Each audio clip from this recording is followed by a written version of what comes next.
그러니까 우리가 자꾸 간과하면 안 되는 것이 의과대학 의치한이라고 하죠. 네. 치대 한의대까지 이런 곳에 대한 선호가 높아지는 것은 결국에는 우리가 자기 자녀들에게 아니면 본인도 생각했을 때 그 고연봉이라든지 아니면 상당한 그런 삶의 그런 기대치를 가지고 그런 쪽을 지망하는 거거든요. 그런데 다른 나라들 예를 들어 IT가 발달한 실리콘밸리라든지 이런 곳들에서는 아니다. 오히려 그런 나의 가치를 최대한 끌어올리기 위해서는 도전하는 삶을 살아야 된다. 그런 것이 문화가 되어가는 거거든요. 대한민국은 그게 거꾸로 되어 있는 거죠. 그래서 이걸 바로잡기 위해서 이공계 그리고 그 중에서도 창업해가지고 도전을 하는 엔지니어들에게는 굉장한 수준의 보상이 기대돼야 되는 것이거든요.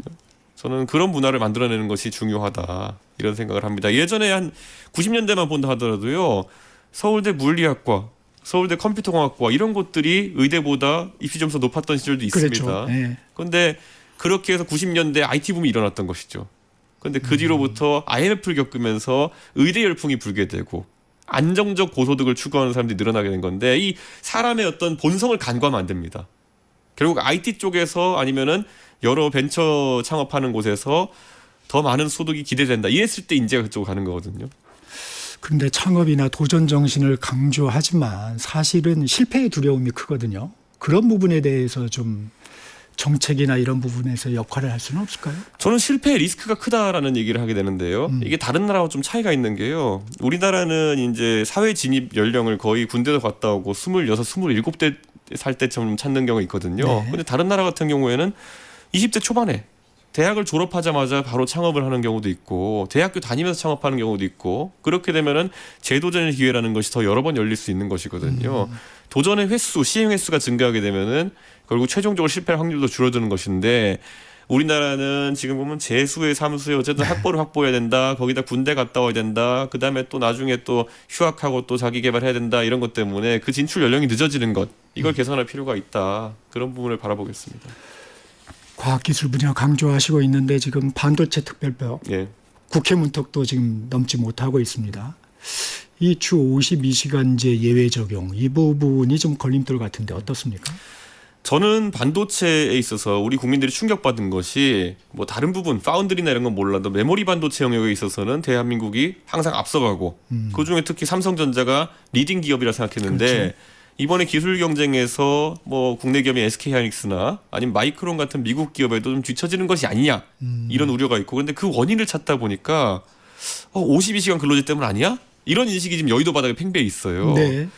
저는 개인적으로는 이것도 원인일 수 있겠지만 이게 다는 아니라 봅니다. 아 어떤 겁니까 그럼? 왜냐하면 SK하이닉스 아까 언급했지만 국내 기업이지만은 똑같은 노동 조건의 규제를 받고 있는데 여기는 오히려 기술 부문에 치고 나가고 있지 않습니까? 이 기업이라는 것이 원래 경영적인 선택이 가장 중요한 거고요. 그 다음에 이제 부차적인 여러 가지 규제나 아니면은 사회 분위기 같은 걸 작동하게 되는데요. 저는 52시간 문제도 다뤄야 되지만은 52시간 문제만 해결하면은 갑자기 삼성전자가 예전의 경쟁력을 회복할 것이다. 이것도 좀 논리적으로 맞지 않는 상황이다. 그래서 삼성전자가 우선 대한민국을 대표하는 기업으로서 옳은 경영적 판단을 하는 것이 최우선이다. 그리고 52시간 근로제라고 하는 것이 결국엔 근무시간 늘린다는 건데 생산직에는 그런 것이 적용될 수 있습니다. 그런데 연구직에 대해서 지금 이런 걸 적용했을 때 과연 추가 노동이 추가적인 연구 성과를 가져올 것이냐에 대해 가지고는 젊은 세대는 입장을 달리한다 생각하고 저는 만약에 그런 추가 노동이 이루어진다면은 그 연구자들의 자발적인 노동이어야 되고 첫 번째. 두 번째로는 그에 따른 합당한 보상이 있어야 되는 겁니다. 대한민국에는 사실 포괄임금제라는 제도 때문에 추가적인 노력도 제대로 인정받지 못하는 경우가 많고 실제 야근이나 이런 거 추가 수당을 제대로 지급하지 않는 문화도 있거든요. 네. 물론 대기업에서는 그런 게 좀 덜하긴 하겠지만은 그런 연구가 자발적이고 회사를 위해서 또 나를 위해서 하는 그런 진지한 노력일 때 실제 연구 성과가 더 나고 그래서 다시 기술 대한민국을 또 이끌어 나갈 수 있는 거거든요. 저는 52시간 하면 무조건 해당 기업이 살아난다? 그럼 오히려 해당 기업의 경영자들이 최근 했던 경영적 실패를 좀 변명하기 위해서 하는 얘기를 옹호하는 거나 마찬가지입니다. 기업의 비전이나 창의성이 중요하고 네. 52시간제는 수단이다. 약간 이런 생각을 좀 가지고 계신 거군요. 그렇죠. 52시간 얘기보다 지금 누가 봐도 삼성전자가 SK하이닉스에게 최근에 약간 밀리는 분위기가 났던 거는 HPM이라든지 새로운 먹거리에 대해 가지고 적시적소에 옳은 경영 판단을 투자하는 게 중요했었는데 그렇지 못했던 부분 봐야 되는 거지. 애꿎은 엔지니어들 너희가 52시간 룰에 따라서 일해서 그런 거야. 이렇게 하면 오히려 저는 해당 회사의 분위기에도 안 좋은 영향이 있을 거다 생각합니다. 어제 공개된 민주당 이재명 대표 네. AI 대담 내용을 보면 이 국민들이 좀 펀드를 조성해가지고 네. 투자를 해서 그 이익을 나누면 좀 AI 어떤 생산성 확대의 어떤 혜택을 나눠 가질 수 있지 않느냐 이런 얘기를 했어요. 그 부분은 좀 어떻게 생각하세요? 제가 어제 페이스북에서 강력 비판했는데요. 네. 그 이재명 대표가 과거에 성남시장 하면서 뭐 여러 가지 개발 사업 우리가 익히 아는 것들 네. 대장동이나 백현동 이런 거 일으키면서 거기에 뭐 공공부문이 몇십 % 투자 수익 가져가고 이런 걸 하시면서 이제 이런 데 영감을 얻어가지고 IT 기업에도 그런 걸 적용하시려 하는 것 같은데요. 사실 말이 안 됩니다. 왜냐하면 글로벌 빅테크로 커가지고 그런 수십조 원의 수익을 낸다고 하는 것은 그 과정에 무수한 도전과 실패의 과정이 있기 때문에 자, 그 과정 겪을 때마다 예를 들어 벤처 캐피탈리스트한테 돈을 받기도 하고 아니면은 밸류에이션 가치 평가를 받아가지고 자금을 받아서 지분이 희석되기도 하고 지금 이재명 대표가 예시로 들었던 엔비디아라는 기업의 창업자인 젠슨 황 같은 경우에는 지금 지분율이 3% 정도 됩니다. 젠슨 황이 만약에 30% 지분율 유지하기 위해 가지고 사업을 이용했다면 이미 엔비디아 망했을 겁니다. 그만큼 이 빅테크의 생장주기라고 하는 것은 네. 여러 굴곡이 있는 것인데 국민 돈을 거기다가 벤처 캐피탈리스트처럼 집어넣어 가지고 나중에 그 수익을 가져간다.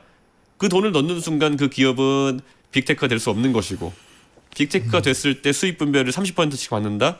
그런 거 하려면요 오히려 윤석열 대통령식으로 사우디 아람코 이런 곳이 돈 벌어가지고 국부 네. 배당하는 것처럼 사실 이재명 대표가 석유캐겠다고 하셔야 돼요. 근데 저는 이재명 대표가 IT나 이런 빅테크에 대한 이해 자체가 좀 약하시다. 그러면 예를 들어서 한국에서는 예를 들어 가장 잘 나가는 기업 중에 하나는 삼성전자. 네. 물론 이제 그 오너 일가의 그런 지분을 다 더하면 좀 다르겠지만은 이재용 회장의 삼성전자 지분율이 한 1.6% 되는 걸로 알고 있습니다. 네. 이재용 회장 일가가 30%의 지분율을 가지려면은 이거는 삼성전자 지금 이 자리에 못 왔을 겁니다.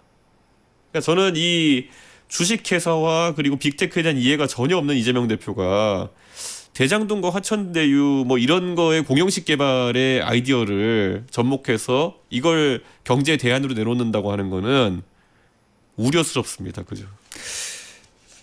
이 의원님은 세제 개편의 필요성도 얘기하고 있어요. 네. 근로소득세, 상속세제 어떻게 좀 바뀌어야 된다고 보세요? 결국 우리가 생산성이 극단으로 높아지는 사람과 그렇지 못한 사람이 이제 갈리게 될 겁니다. AI 디지털 시대에는.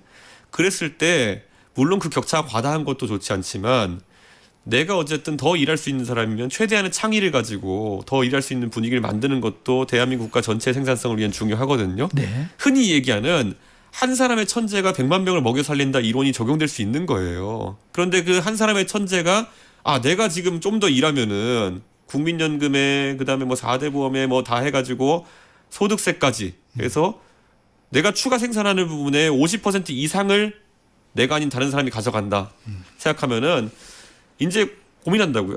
더 일하느니 그냥 오늘은 낚시나 하러 가자. 이렇게 되면은 대한민국 총생산은 줄어들게 되는 것이거든요. 저는 그래서 소득세 부분 같은 경우에도 합리적으로 좀 개편될 필요가 있다 보는 것이고 상속세도 한편으로는 이런 겁니다. 아니 내가 열심히 일해가지고 내가 쓰고 또 그리고 내 자녀를 위해 가지고 일정 부분 남기고 싶은 마음이 있는 것이 인지상정인데 네. 그런데 아니 이거를 상속으로 남기면은 50% 이상 가져간단 말이야? 그러면은 세금 회피의 길로 가게 됩니다. 조세 회피를 하게 되거든요. 그러면 다른 방식으로 자녀에게 상속을 하려고 하고 이거 말씀드릴게요. 지금 전국적으로 보면 가업 상속을 위해 가지고 대한민국에 없던 대형 베이커리 카페 문화가 생겨나고 있습니다. 결국에는 빵집을 크게 열어가지고 그 부동산과 빵집에 해당하는 부분을 자녀에게 가업 상속으로 물리면 상속세가 줄더라. 대한민국이 빵의 나라입니까? 그러니까 저는 이런 식으로 조세 회피만 부추기는 이런 식의 고세율 정책 같은 것도 이제 민간의 창의를 북돋기 위해서는 바꿔야 된다는 생각합니다.